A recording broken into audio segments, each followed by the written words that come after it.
I'm Tori Lontig. I'm the Secretary of the Board of Trustees here at South Valley, and it is my pleasure to welcome you here today.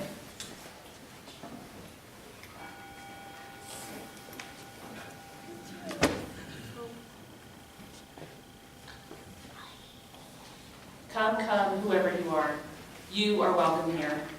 No matter your age, your size, the color of your eyes, your hair, your skin, you are welcome here. No matter whom you love, how you speak, or whatever your abilities, you are welcome here. You are welcome here whether you come with laughter in your heart or tears. You are welcome here. If you come here with an open mind, a loving heart, and willing hands, you are welcome here. Good morning. Good morning. This is a day we gather to especially give thanks to this earth and that complex, interdependent web of life that gives us such joy. And this year, from a couple of weeks ago, we began thinking about how we were going to prepare to have a sign with the word love on the front of this church. And to do that, we felt that we must be good neighbors. And to be a good neighbor in Utah, at least where I know around my neighborhood, your lawn and your surroundings are really important. And you know what? Today we're being really good neighbors. Did you notice when you came in the difference? Yesterday we had many people here digging little weeds out of the parking lot and taking out overgrown plants. If you didn't notice because you were rushing in, please notice on your way out. A great change has happened. And speaking with a neighbor yesterday, I had a good conversation, as did Robin, with our neighbor, and she's happy with what we were doing. So we're getting ready to put that word love on the front of this church, and not have our neighbors go by and stick out their tongues at us. I am so thankful this week for the beauty of autumn. Autumn has to be one of my very favorite seasons, if not the favorite season. Lou and I drove up to Alta and we watched the aspens that seemed to be changing color as we watched. Autumn is deepening around us. We are walking around a mountain lake and we turn and there's a moose. If we're very, very lucky. Or birds up in the trees. And today on my way to the car, I heard chirping, and when I looked for a bird, it was a squirrel with a nut in its mouth, heading for somewhere. Crickets are still singing. Let us all think of what we give thanks for in this earth. I'd like to invite the children and also the young of heart to come up and sit up here if you would like to. Or you can stay with your parents. This might be a good day to stay with your parents. Would anyone like to come up? I'm going to tell you a story. I'm going to talk with you about someone who's very precious. And first of all, I want to ask all of you, you guys sitting here, and everyone in the congregation, how many of you have a furry or slippery, because I know some people have lizards and turtles, friend who lives in your house with you? Any other animals I'm missing? Oh, feathers. Oh, feathers, yes.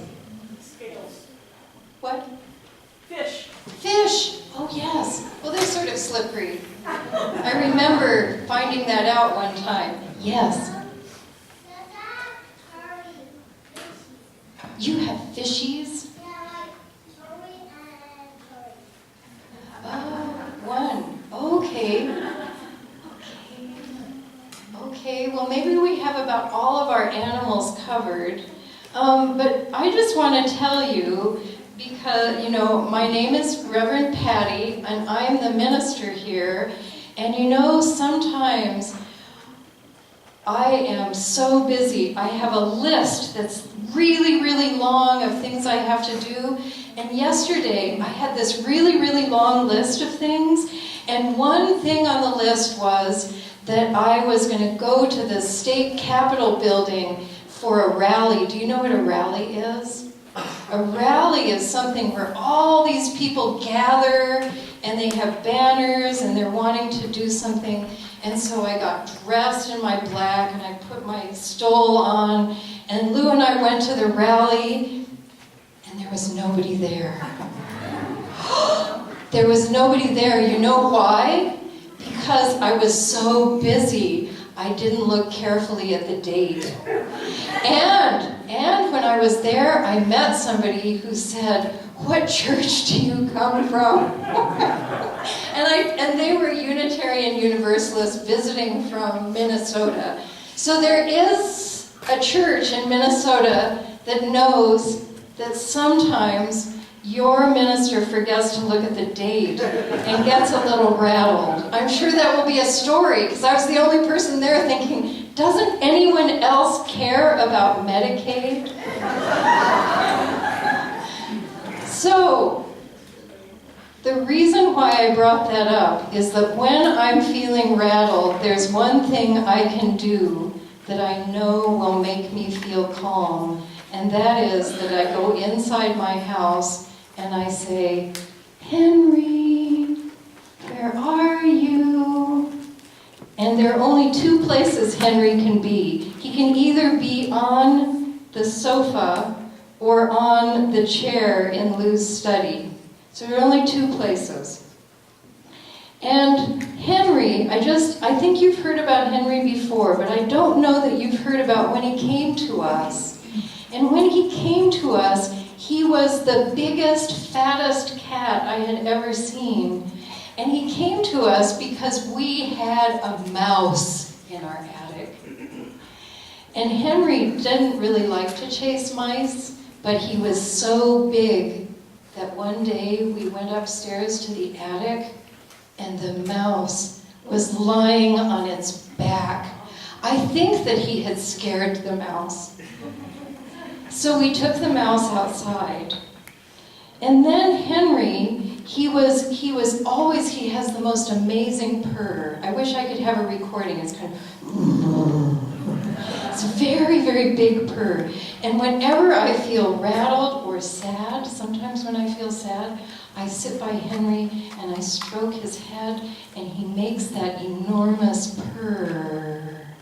And then I feel so much better. And he has been doing that now for almost 10 years. And when we got him, he was 7 years old, we think. They might have been lying. We think it's possible he's 25. Because they didn't know exactly how old he was then. So he's either 17 or 18 or 19, but he's not younger than 17. And something happened just 2 months ago. And that was that I came home and I called for Henry, and Henry came walking out really slowly because he has hip problems now. I think because he was so fat for a long time. And then he lost weight. But now he's become thin, a little thin. For Henry, he's quite thin. And when I was sitting with him on the couch, all of those years, I felt like Henry was taking care of me. And all of a sudden, something changed. And I was taking care of Henry.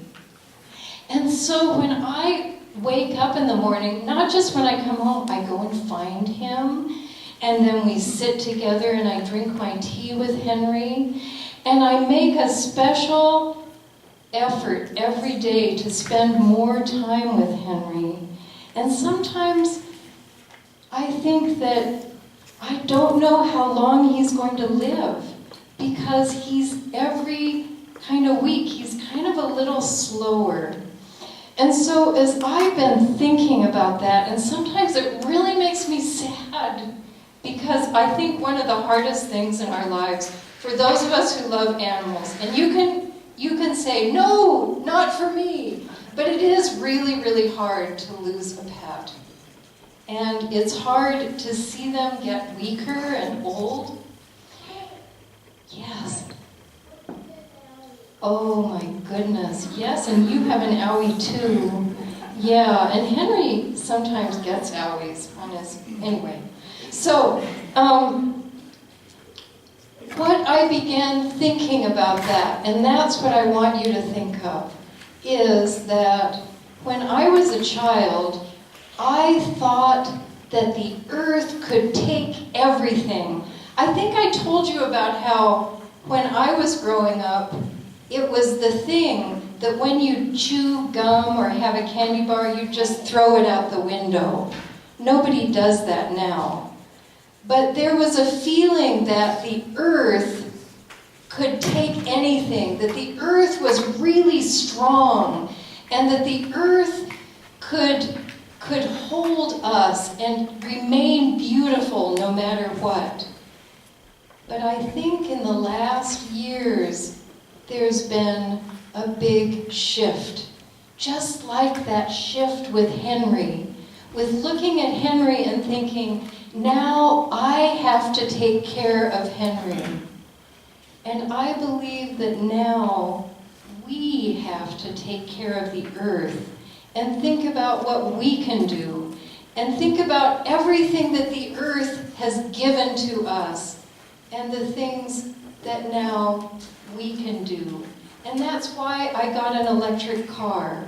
And it's why I always try, but I don't always remember, to bring grocery bags in. And all of us have little things that we do. Can you think of any things that your family does that is especially for the earth? I invite you out there too. Are there any things you do, Maki? Oh, you have a compost bin. Wonderful, wonderful. She has a garden. Great, great. All of these things. Okay. Well, that is what we're going to be thinking about today. We're going to be thinking about the animals we love, and then we're going to be thinking about what we can do to make this earth a place that will continue and that will be able to hold all of those animals. Okay, thank you for coming for the story. And now you can go back and sit with your families, okay? Let us give thanks for the joy that our furry friends have brought to our lives. And let us remember them and hold them, listen to them, and let us listen to the earth that is saying to us that we must be proactive in our lives in order to be able to keep this earth as it is. May it be so. Amen. If you were here last year for this service, you will remember that we all picked up animal pictures off of the floor, and they're back. So I'd like you to look around on the floor and see pictures of the animals. See if you can find one to hold on to. You got one? Okay. You may choose from different seats, but don't take it out of anyone else's hand. Okay? I want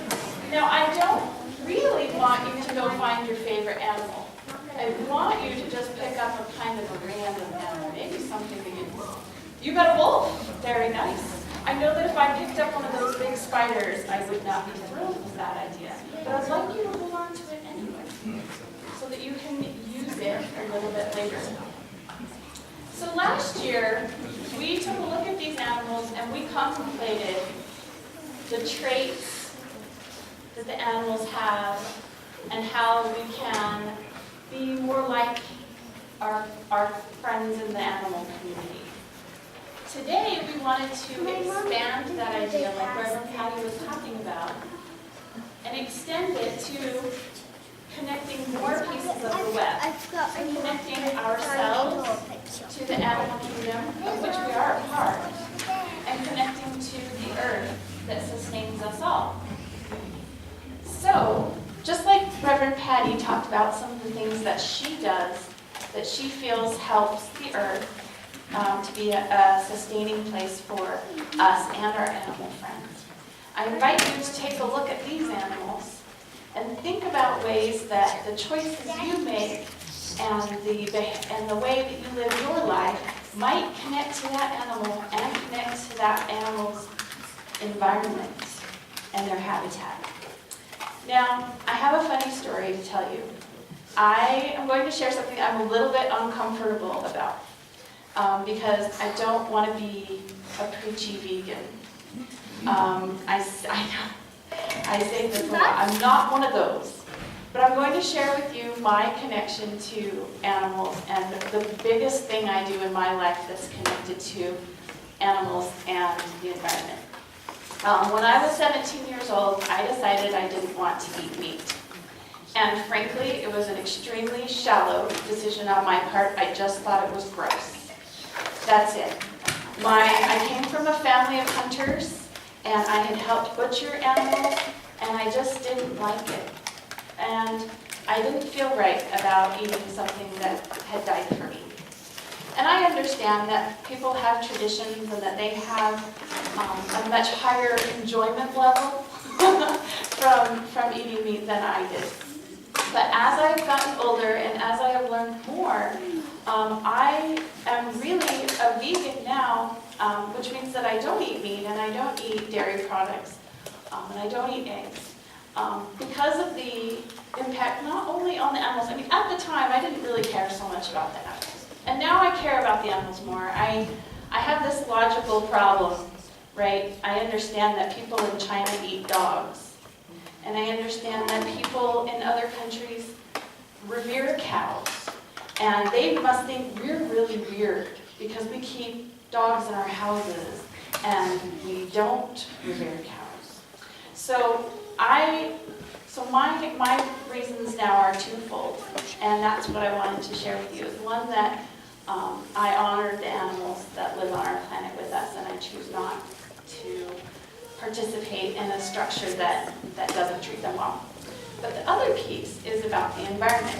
And this is where you guys come in, okay? I don't know if you've noticed, but when I make soups every Monday for Monday menus, they are always free from meat and animal products. And they're also always gluten-free, but that's another topic altogether. Okay, but the reason that I choose Mondays to make everybody that I'm feeding go meatless is because of the environmental impact. I have signed something called Meat-Free Mondays on the internet about helping with climate change by what we eat. Because as it turns out, one hamburger, the fossil fuel footprint of one hamburger is the equivalent of 32 miles of driving a car. The average car, not even like a Prius, you know, like the average car, 32 miles of driving. That would be like me not driving my car for 2 days. I don't know about you, depends on your commute. I also learned that one hamburger, just the meat part, is at minimum uses 600 gallons of water. And we talk about saving water all the time, right? We put the low flow faucet heads in, and we get the low flow toilets. But 600 gallons of water is equivalent to standing there and flushing an old-fashioned toilet 200 times, just to waste water.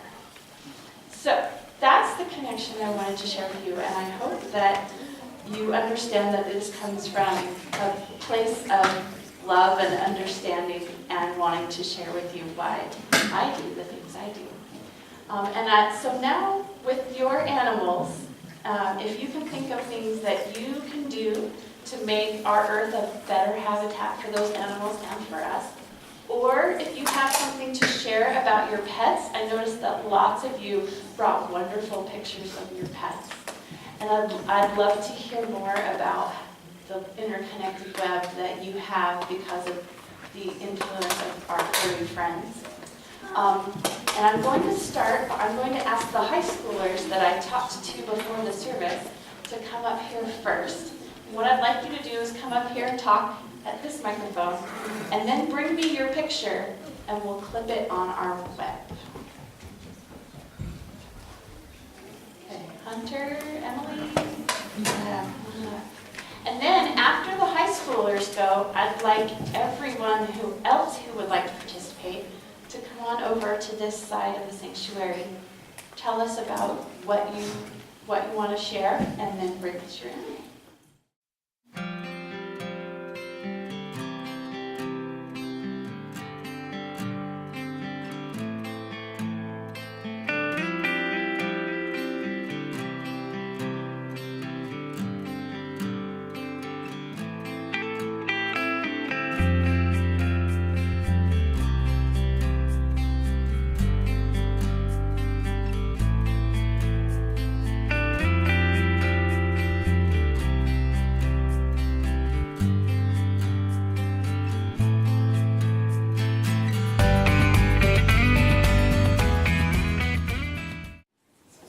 I invite you to enter into this web of diversity, celebrating the ways that we, upright, walking, two-legged wanderers share, with the four-leggeds lounging, lunging, and leaping among us, with the winged warblers, with the slithering, snaky, sneaky things, with circling cavorters in a watery world, and with those who carry their houses on their backs. We look so different, moving according to how we were made or how we evolved. Yet look at us all in this web together. We are part of one family, sharing one planet. May this service bring us into a deeper relationship with the diverse beings in this interdependent web of life, remembering that we all have common needs for safety, care, and respect. Go your own ways after the announcements and the welcoming of the doors. Seeking peace, sharing love, and giving comfort as you go, knowing that we are all connected and we are all one. Amen. Blessed be.